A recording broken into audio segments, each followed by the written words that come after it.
perundingan merupakan proses untuk pencapaian kepuasan bersama melalui diskusi dan tawar-menawar.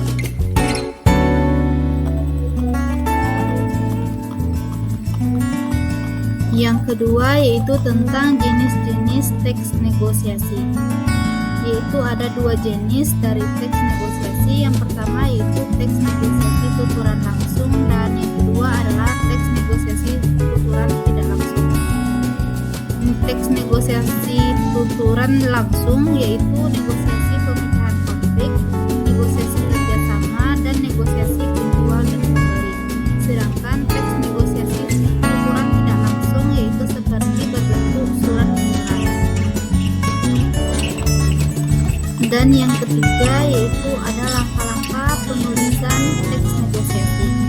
Dalam langkah-langkah penulisan teks negosiasi terbagi atas 5 langkah. Yang pertama yaitu kita harus menentukan tujuan. Yang kedua yaitu menentukan pihak-pihak yang berkaitan. Yang ketiga yaitu menentukan konflik atau permasalahan.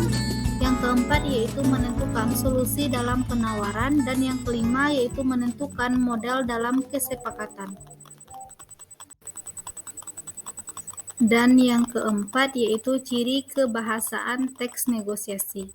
Di mana dalam ciri kebahasaan teks negosiasi terdapat 9 ciri-ciri. Yang pertama yaitu bahasa persuasif. Yang kedua yaitu kalimat deklaratif. Yang ketiga yaitu bahasa yang sopan.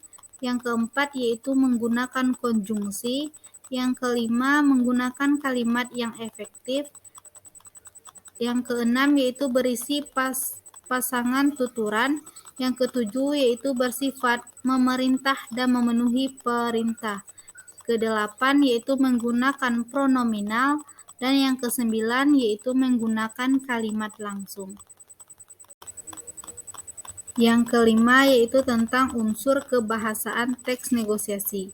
Dalam unsur kebahasaan teks negosiasi terbagi atas 6 unsur. Yang pertama yaitu tidak menyajikan lebih dari 3 argumen dalam satu waktu. Yang kedua yaitu mulai dari argumen yang paling kuat dan didukung dengan fakta.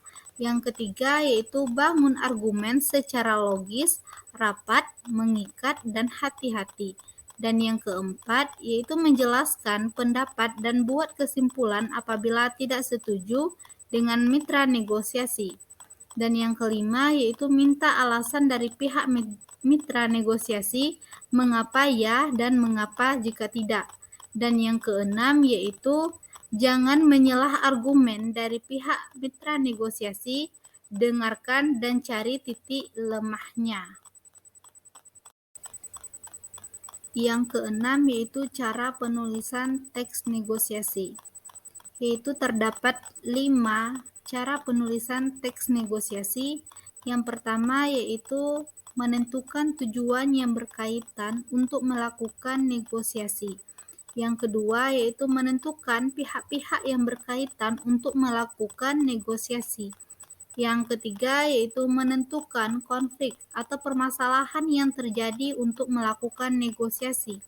Dan yang keempat yaitu menentukan solusi dalam penawaran untuk menyelesaikan permasalahan yang terjadi. Dan yang kelima menentukan model kesepakatan untuk mencapai kesuksesan antara kedua belah pihak. Itulah pembahasan kita tentang teks negosiasi. Semoga bermanfaat. Wassalamualaikum warahmatullahi wabarakatuh.